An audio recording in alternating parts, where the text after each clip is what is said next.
And now I'd like to welcome to the podium Paul Levesque, President of Pfizer Canada, to say a few words.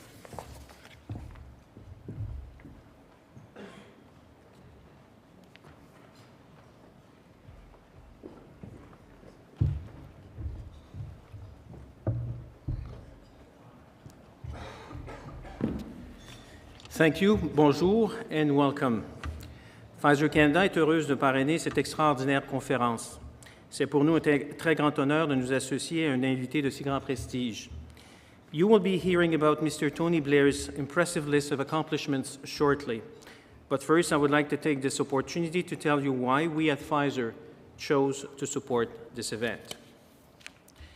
We are here for a very important reason.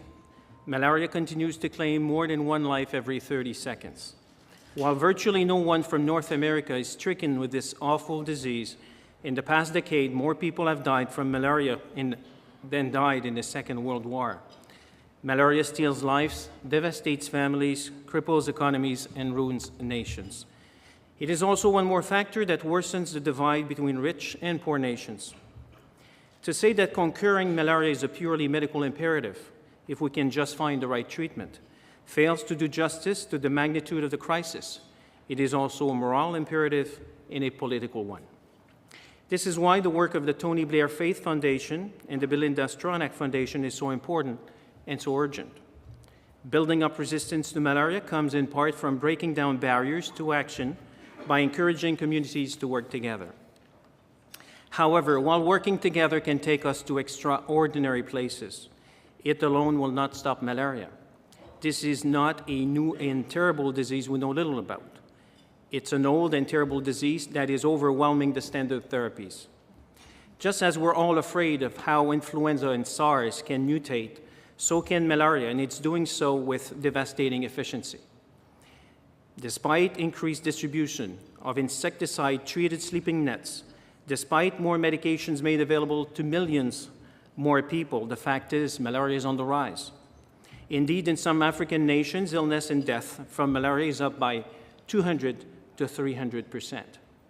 This is largely because many of the older anti-malarial medications no longer do the job. Malaria has morphed, rendering some of the standard treatments, quote, virtually useless, unquote. Pfizer is developing a new generation of medication to treat people afflicted with malaria, including one drug targeted to women infected during pregnancy. Pfizer is also working closely with the Clinton Foundation to find new and equitable ways to fund the distribution of malaria medications in developing countries. Pfizer is also very much on the ground in Africa with offices in 7 countries. Through Pfizer's Mobilize Against Malaria efforts, we are funding leading non-governmental organizations in Ghana, Kenya, and Senegal to help close critical gaps in malaria treatments and education. These projects are not only about Pfizer medications. They engage and educate treatment providers and patients to improve the utilization and effectiveness of malaria treatments. We're also very proud of our Global Health Fellows program, which has sent dozens of Pfizer colleagues, including 6 Canadians, for assignments of up to 6 months to work on the front line with non-governmental organizations. Many of our fellows are sent to develop and implement anti-malaria programs in Africa. Not only do they have a tremendous impact in African communities, but they bring their experiences back to Pfizer to help us as a company identify solutions to address the unmet needs on the continent. All of this said, we must remain humble, very humble, before the enormous task of eliminating malaria. Our work is a small part of a global effort to help people enjoy life without the scourge of this dreadful disease. At Pfizer, we are inspired by the belief that to be truly healthy takes more than medications. It takes faith in the promise of a healthier world. Thank you, merci beaucoup, et enjoy the program.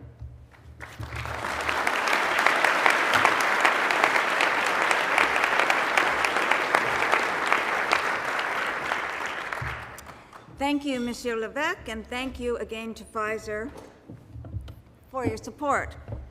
And now I will introduce my co-host. One of the things I most enjoy about my association with the Canadian Club is the opportunity it gives me to work with remarkable people, many of whom are changing the world. People like our guest today, and like the woman I'm about to introduce. When it comes to getting things done in a big way, Belinda Stronach is a force to be reckoned with. She was the Member of Parliament for Newmarket Aurora from 2004 till 2008, and the Minister of Human Resources and Skills Development in 2005-2006. Before that, she was the President and Chief Executive Officer of Magna International, Canada's largest auto parts manufacturer, which incidentally set records for sales and profits under her leadership. That might be a little harder to pull off in today's environment, but in many ways and for many reasons, I think Belinda is most proud of the work she's doing now through the organization she's representing here today. The Belinda Stronach Foundation was officially launched just this year, but its founder has been a devoted philanthropist for quite some time. The foundation's goal is the advancement of human potential through individual empowerment and social change. It's focusing its efforts on three key areas: girls and young women, Aboriginal youth, and global initiatives. It's the third area, global initiatives, that brings us together today. I'll let her tell you more about that. Please join me in welcoming Belinda Stronach.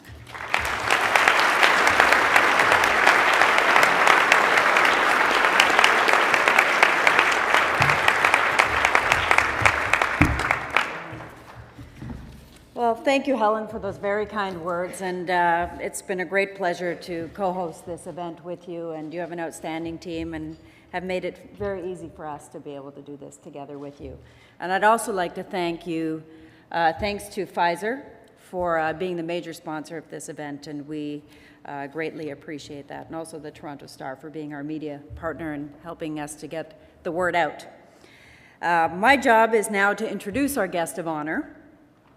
And I might start by saying that Tony Blair is good at a lot, but he's really bad at one thing, and that's being retired. On the morning of June 27th, 2007, Tony stepped down as Prime Minister of the United Kingdom, as leader of the Labour Party, and as a Member of Parliament. That very afternoon, he was named as Middle East envoy for the US, Russia, the UN, and the European Union. Tony Blair's retirement had lasted exactly 3.5 hours. Once a lawyer, then a politician, Tony became a statesman. In the days that followed, he took on the role of negotiator and traveling orator. And that was just for starters. He became a university lecturer at Yale, a corporate advisor on climate change, and a crusader against the scourge of malaria in Africa and beyond. It's enough jobs to make you ask, has the man never heard of golf? As many of you know, Tony Blair has also emerged as a powerful advocate for the influence and importance of faith in the 21st century world. Through the Tony Blair Faith Foundation, he promotes respect and understanding about and among the world's religions, and works to further establish faith as a force for good in the modern world. I could walk you through Tony's biography, but why steal Wikipedia's thunder? You know who he is, you know what he stands for, and the values and beliefs that define him. And that's why you're here to see him. I know him as a trusted partner in the fight to reduce and ultimately eliminate deaths from malaria. I know him through the combined efforts of our foundations to give young people of faith the opportunity to make a difference in the world, and I know him as a friend. Ladies and gentlemen, please welcome the world's worst retiree, the Right Honourable Tony Blair.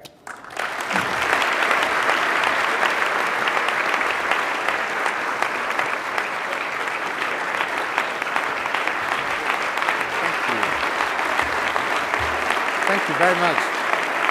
Thank you. Thank you, please, everyone. Thank you. Thank you.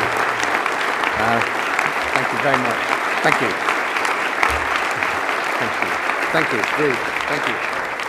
Thank you very, very much indeed. That's it just shows you how nice people are to you once you stop being Prime Minister.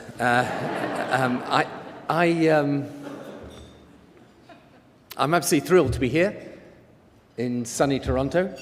in this wonderful country of Canada. And in a moment, too, I'm going to say to you what I think we can do about the 1 million deaths from malaria every year in Africa, deaths that are preventable. But first, I'd like to say a few words of thanks to the people that have put today together. Particularly, of course, I'd like to thank Belinda for her immensely kind introduction to me.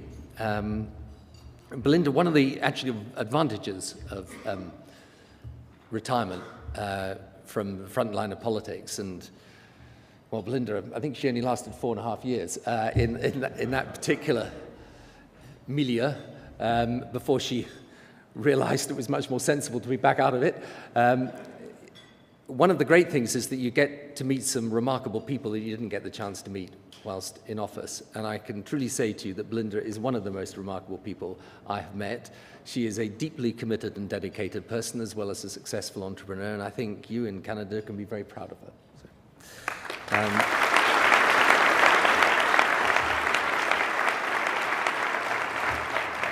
I'd like to thank, of course, the Canadian Club team and Helen and all her colleagues for having put together today, for Pfizer for their help, for the Toronto Star, the Canadian tenors that we are going to hear from, Tata, Rogers, CPAC, which is your parliamentary channel. Yeah. Now, I know it's different here. But we have a parliamentary channel in the UK, right? We were once sitting around saying, it's some terrible news. How do we keep it quiet? Someone said, announce it on the parliamentary channel. But I know it's different here, and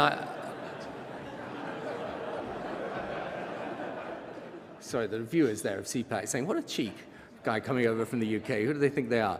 I'd like to thank also 680 News, and most of all of you for coming along here today. And what I'm going to do is to try and, in a short space of time, because I know I stand between you and lunch, tell you how I see the world of today through this very lucky perspective of being out of office now, so I can tell all the guys who are in office, yeah, it was easy if only I was still around, you know, the thing would be all easily sorted out. This is probably the toughest time to be a political leader that I can remember. And it may help me if I try and approach this as we have a new administration in the United States, if you like, through the eyes of the new president there and the challenges as I see them that confront him. And he has, of course, come to office with an enormous amount of hope and expectation gathered around him. I remember when I was in New York just shortly after his election, back last November, and I remember bumping into a woman who said to me, isn't it wonderful, everything is possible? And I said, like what? And she said, well, everything. And it's kind of like that. There is a huge sense of expectation in the air. It reminds me in a way of when I came into power in 1997, and we'd been out of power for 18 years, and there's just a tremendous momentum for change and hope and almost euphoria that's in the air. And I remember going into Downing Street the very first day after I'd been elected, and I mean, you all know the pictures of number 10 Downing Street. Well, you go in the door, and the tradition is when the new Prime Minister comes in, all the staff line up on the main corridor that leads down at the end of the corridor to the Cabinet Room. And all the staff in Downing Street were gathered there, and they're supposed to clap in the new Prime Minister. Well, of course, the other lot had been in for 18 years, so they kind of got used to them. So I was walking down the line shaking hands, and some of them were crying. So I kind of get to the end of the line, I'm feeling really guilty about the whole thing now. But I remember going into the Cabinet Room and sitting down, there was the Cabinet Secretary, who was the leading civil servant. And I sat down with him, and he just looked at me and said, well done. Now what? And I think we're now in the situation, if you like, with the new administration settling in, when, as it were, the euphoria is not enough, the decisions have got to be taken, the direction set, and the policies made. And I think the challenges are, the reason I say it's so tough, the challenges are, first of all, they're now. I mean, it's great when you come into office to get a few months, sometimes even a couple of years, to kind of work your way in, get your feet under the table, suss it all out, get your bearings. These challenges, the economy, security, the environment, are here and now. They're 2009. They're global challenges. And the thing that is, I think, most extraordinary about the world economic crisis is just how it has spread like contagion around the world. That suddenly what happened in the American subprime mortgage market is of significance to people in the remotest parts of the UK, Canada, Europe, elsewhere in the world. I remember last September, actually, at the very moment when Lehman Brothers failed, and watching the UK news, and there it was, leading the news, Lehman Brothers failed. You were aware of the fact that for the first time in their lives, people in Britain would be hearing the name of the company and realizing it had a significance for their lives. In fact, when I was on my way out that morning, actually, to go to the airport, and there was a guy who saw me in the street, and he said, "Hey, you should know. Who are these brothers anyway?" And no one knew, right? But suddenly it matters. And all of these crises, security too, they're global in their nature. So they're global. And I think there's one other characteristic of them.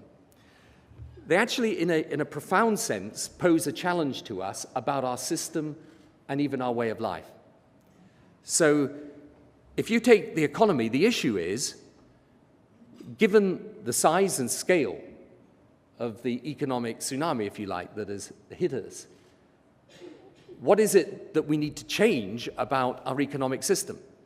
Now, personally, I think it is very important that just as we take the measures that are necessary to stimulate our economy, to fix the financial sector, we don't actually lose the essential creativity and enterprise that is the hallmark of countries like ours, and that has in fact given our countries unparalleled prosperity over many, many decades. I think it's important that we don't turn, for example, towards protectionism, but keep open trading markets. I think it's important that we recognize that although the state has to come in and support us and our economy through this situation, that we still want at the end of it to be in a position where we are reigniting the strength of that free enterprise system, not displacing it. One very useful thing we can do in the context of the economic crisis is to make sure, if we are stimulating our economy, we're building our infrastructure, and particularly the energy infrastructure that we need for the future. Now, here, of course, in Canada, it's a different situation from many parts of the world, since you are so rich in resources. But for us, certainly, in Europe, it is going to be important that we use this as an opportunity to stimulate the development of clean energy, of new technologies, of being able to be in a position where, as our economy recovers, we don't forget what it was like when the price of oil was very high and when our economies were very worried about the impact of energy prices and energy security on our ability to compete effectively.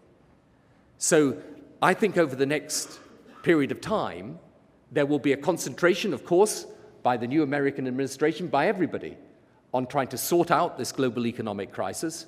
But I think it's important, having got through it, that we retain the essential dynamism that has made our economy strong, and that we prepare in the measures that we take for the economy of the future, and how in particular we make sure that as we grow, we do so sustainably and in a way that protects our environment and shows our responsibility to future generations. But most of all, what I want to talk to you about today is also the issues to do with culture, that impact on security, that a lot to do with the work I do now out in the Middle East, and how that too affects our way of life and the place of faith, my own foundation, in that. I spend a lot of time now out in the Holy Land, in Israel and Palestine, and it's a wonderful place to visit. One of the advantages of it, actually, if you are someone of religious faith, is it allows you to go and visit these historic sites. A short time ago, I was in Jericho, and they took me up to see the Mount of Temptation. I think they take all the politicians there, and we were. Actually, I made a particularly stupid remark as we were going into Jericho, and I said to my guide, "Jericho, isn't it wonderful to be in Jericho? Where are the walls?" And he looked at me for a minute. He said, "Actually, if you remember, they fell down." But out there, you see, in its clearest form, a struggle that, of course, is about politics and is about territory. But it is also profoundly about culture, and in particular about whether people of different faiths and different cultures can live together and work together in peaceful coexistence. And that struggle, unfortunately, is part of a far wider struggle, and a struggle in which the role of faith and its implications for our stability and our security are profound. I wish I could say right now out there that the situation was not as fragile as I believe it to be. But I think when we hear of Taliban forces just 100 kilometers from Islamabad, we contemplate the sacrifices that you're making and that we're making in my country and other countries around the world are making in Afghanistan. We look at the situation, though measurably improved from a couple of years ago, in Iraq. We look at the Lebanon and Palestine. These things are well known. But how many people know, for example, of the 150,000 people that have died in the Mindanao dispute in the Philippines? Of the tens of thousands that have died in Algeria? Of the instability and fragility of countries like the Yemen? Or if you go into the northern part of Africa, where there used to be Christian and Muslim populations that lived at peace with one another, and actually in a fair degree of harmony with one another, whose harmony has now been disrupted and destabilized. The truth is, we live in a world, whether like it or not, globalization is shrinking it and pushing it together. And the issue is, does religious faith and do issues of culture then pull the world back apart? Sometimes people say to me, why on earth, after leaving number 10 Downing Street, should you choose something like an interfaith, a religious interfaith foundation to be the new sphere of your life? And the interesting thing is, when I talk about this to people outside the world of politics, they scratch their heads and are rather curious about it. When you talk to people who are inside the world of politics today in positions of leadership, they understand it exactly.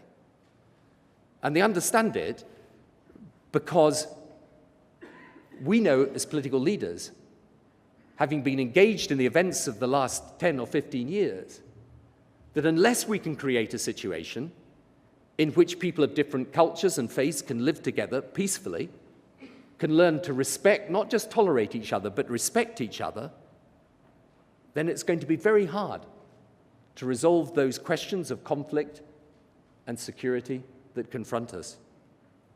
So part of the answer, of course, will lie in Israel and Palestine, in how you describe a Palestinian state and how you negotiate over the issues to do with refugees, how you carve out the right solution on Jerusalem. Yes, of course, all of these political questions have got to be dealt with. But it will also be, in part, about whether we can create the atmosphere and the context within which people fiercely proud of their Jewish faith or fiercely proud of their Muslim faith can live side by side in what is a small strip of land that you could fit within a small part probably of one state, of Canada. So that's the issue. And part of the answer lies, therefore, in how we handle the questions of faith. Now, my foundation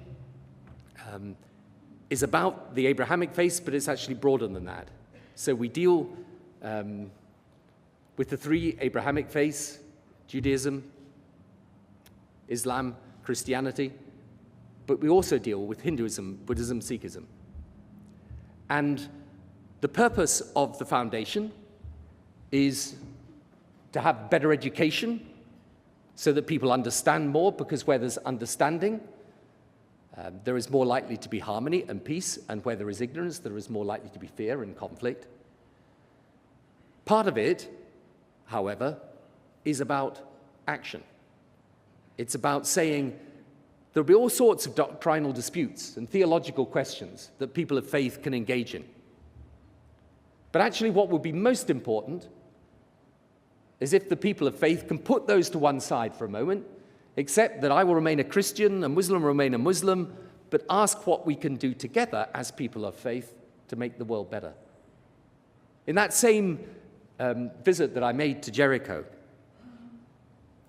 the same guide, who's my Palestinian guide, just as we were walking up the steps to the Mount of Temptation, he just stopped for a moment, because we'd been talking about the Palestinian situation, how terrible it was and how dreadful. He just stopped for a moment and he said, "Moses, Jesus, Muhammad, why did they all have to come here?" And, you know, you think for a moment about how people now view faith today, and very often they view it and associate it with conflict. They associate it with division and sectarianism and people dividing off from one another. The purpose of my foundation, therefore, is to try to promote greater education and understanding and dialogue, of course, between the faiths, but also to show in action that faith can play a positive part in resolving the world's challenges. And there cannot be any better and more urgent need to demonstrate that coming together for the purposes of action than in the campaign we are engaged in with Belinda's foundation and with the anti-malaria campaign. You've heard one or two things about that campaign already today. Here is the thing that is most shocking and that should most awaken our conscience about it. Those 1 million deaths every year, the majority young children, are preventable. It is not that we do not know what to do, and it is not that we have not shown that where we do it, it has an effect. Essentially, what the families need out in Africa are the bed nets, because malaria strikes predominantly at night whilst the children are sleeping. Children should sleep under a bed net. A bed net is $10. And they need access to the medicines and trained healthcare workers. Now, those bed nets, for $10 each bed net, literally save lives. How do we know? We know because where we've done it, it saved lives. In Rwanda, where there has been a campaign to provide the bed nets, the numbers of death from malaria have fallen by over 50%. In Zanzibar, where they made a major push on malaria, they've reduced the deaths virtually to nothing. But as our colleague from Pfizer was telling us earlier, the fact is, without that, the numbers of deaths are on the rise. So we have a challenge that is clear. People dying.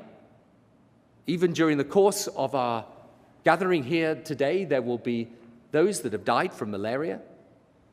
We have a challenge, we have a solution, and the question is, do we have the will to do it? Now, what my foundation is trying to achieve is the mobilization of the faith community to try to make a difference in this fight. And the reason the faith community is important is, of course, because there are many people who are people of faith, that in their faith communities can help raise awareness of this issue and can help raise money for it. But there is another reason. Out there in those remote parts of Africa, a health clinic or a hospital is a rarity. People have to travel miles, sometimes 100 miles or more, to get there. For very obvious reasons, therefore, often they don't, and therefore they die. But every one of those communities, no matter how remote, has a place of worship in it. They will have a church or a mosque or a place of worship. And they could be the means of helping distribute the bed nets and the medicines. The infrastructure, in other words, of faith could help provide the answer to this problem. So my foundation is partnering the anti-malaria campaign in trying to mobilize people of faith to do something about it. And we've created a program which is just a program we're starting now. We've just appointed the first fellows on that program, who are three young women who are here today, are representatives of that program. There's Maya Smith, there's Hilary Kichi, there's Ariba Jawad. And those three young people, one Jewish, one Christian, one Muslim, are going to get training, go out to Africa, come back into their faith community here in Canada, and try and raise awareness and support for the anti-malaria campaign.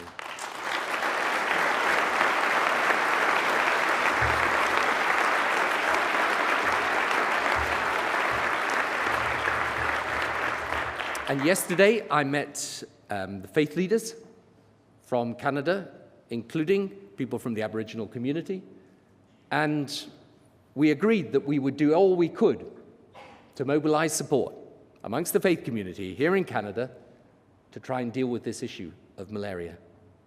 Now, I think this is, obviously, I think it's an important challenge in humanitarian terms, as a moral cause, and so on. But I think there is one other reason why this is so important for us. I talked earlier about the global economy and the challenge that there is, and the security threat that we face. And I said right at the very beginning that I thought these threats were characterized by the fact that they were urgent, they were global, and they also called upon us in some very special way to protect our own way of life. And so that's why I say, in respect of the economy, it's important we keep confidence in the basic enterprise system that we have. In respect of security, why it's important that we stand up and see through the challenges that we have. But here is the thing, which I think is so important. Part of our way of life, part what makes our societies and countries distinctive, is a belief in social solidarity and compassion for other people. You know, when I think of Canada and I think of the people that are here today and how many of you will have migrated from other parts of the world, including mine, and you think of how strong a country and society this is, I know for all the problems that you have, intrinsically, innately, deep down, this is a strong country and strong society. And one of the reasons that you have had that strength over the years, the strength that has seen this country work alongside countries like mine in defending freedom, in defending the future, in protecting the world from the challenges that beset it, one of the reasons is that you have something very, very special that most countries strive for, but very few achieve. All of you, whatever your background, consider yourselves equal members of the human race. So even though coming together here into Canada has been people from different nations and different faiths and different cultures, there is a point at which you unite, and that point is about the values you believe in, and those values are about a sense of compassion towards other people, a belief in equality, a belief in the essential dignity of each and every human being. Now, if we face these challenges in the world that are so profound and that do touch on the essence of our way of life, how can we allow, no matter it is thousands of miles away, people in the poorest part of the world to die when we could, without enormous effort, save their lives? And if we decide, on the contrary, that what we are going to do is to act and to make those life-saving actions count, faced as we are with those appalling statistics which represent human lives lost, if we are to do that, think of what a great signal that sends out to the world about the type of people we are, about our way of life and what we believe in. So my plea to you today is this, that it's important that we take this particular issue seriously, of course. And what we're trying to do is to show in the way that we're going to work as people of faith, and Belinda's organization will work as those connected with the anti-malaria campaign. We're going to try and show what we can do together in order to combat this scourge, this deadly disease that kills so many people. But we also have to bear in mind one other thing, that as this century develops, we have to decide what are the values that govern it. And sometimes people feel that globalization is such an impersonal, strong force that it sweeps everything before it, like this economic crisis, and there's nothing we can do to prevent it. But actually, there is no force that doesn't have to be shaped by the values that give it direction and allow it to be positive rather than negative. So the challenge we have is, of course, in respect of this campaign and this disease and how we can combat it. But the challenge at heart is deeper than that. It's about showing the world that the type of society you've created here and we've created back in my country is a society that is worth standing up for, whose values are worth articulating, and whose values can be expressed in the actions that we take on behalf of others. So I would like to thank you all very much indeed for coming today and being part of this event. It's a strange thing when you give up power in the conventional political sense, and you work out what to do with your life. As I always say to people, I think I said to some people last time I was in Canada, I mean, it's a strange thing you start again after you leave office. Like the first thing I got my first mobile phone straight after right? It was the day after I left, yeah? And I was so thrilled, right? Because I'm really happy. So I hadn't been out of office 24 hours, so I decided, because I never used a mobile phone before. I know you guys text here. Do you do a lot of texting here? Yeah, you do a lot of texting. Of course you do a lot of texting. So I texted a friend of mine and say, "Hi, how are you?" Right? I don't realize that my name doesn't show up on the text. So I get a message back which says, "Sorry, but who are you?" And I'm kind of sitting there thinking, it's been 24 hours.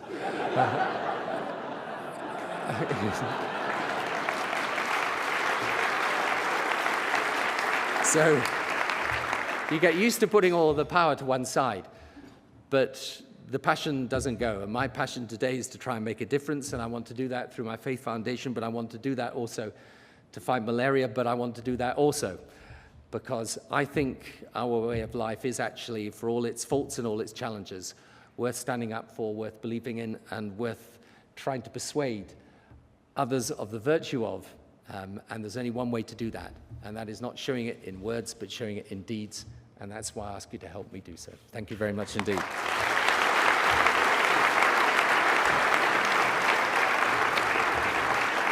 Thank you.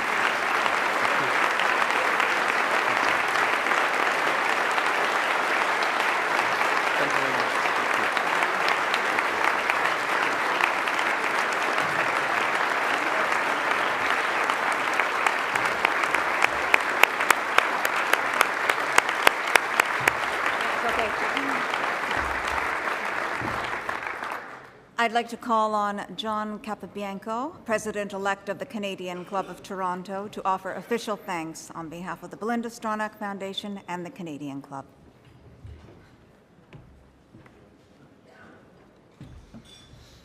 Mr. Blair, thank you for coming to speak with us today.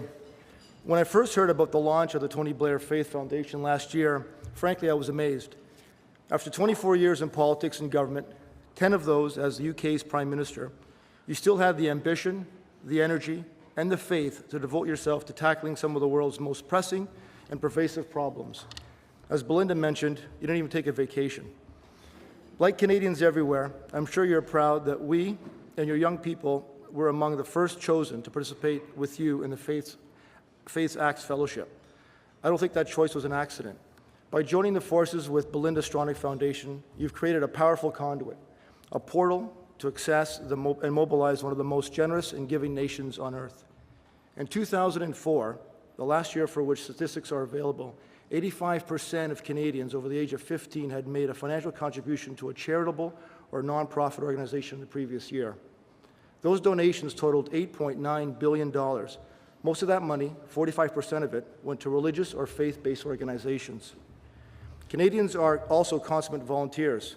In that same period, 45% of us, 15 years of age and older, had been involved in some kind of volunteer work during the previous year. That's an estimated 2 billion hours of donated time, the equivalent of 1 million full-time jobs in this country. Mr. Blair, all of us here today wish you and the Belinda Stronach Foundation every success with the wonderful work of the Faith Acts Foundation and your mission to fight malaria and save millions of our lives around the world. I know that you'll get the support, enthusiasm, and sweet equity that Canada and our young people can muster to help you. On behalf of all of us here, we thank you very much.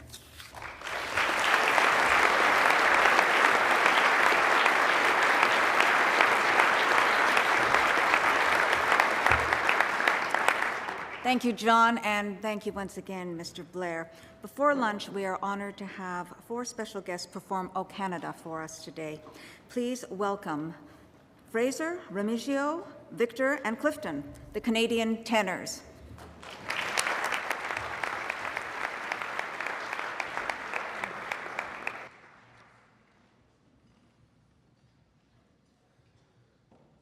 O Canada,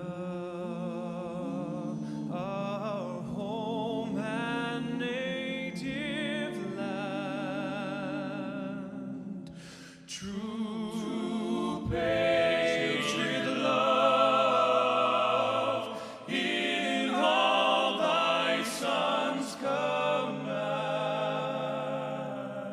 car ton bras se porte le pays, il s'est porté la croix. Ton histoire est une épopée des plus brillants espoirs. God keep our land glorious and free. Oh, Canada, we stand on guard for thee.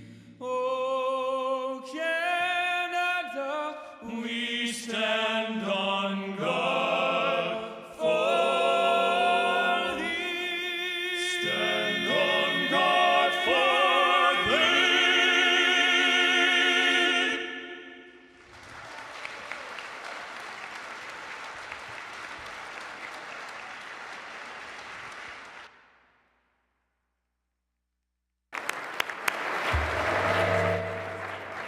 Thank you, Canadian tenors, for that wonderful performance. We'll be hearing from the tenors again a little later. Could I now ask you to stand and join me in a toast to Canada?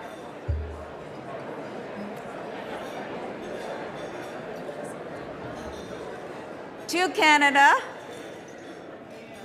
Thank you. And to Canada. You can all toast now, and you can sit, and you can enjoy your lunch now. And to the UK. Thank you, and we'll be hearing from our tenors a little bit later, but now enjoy your lunch, please.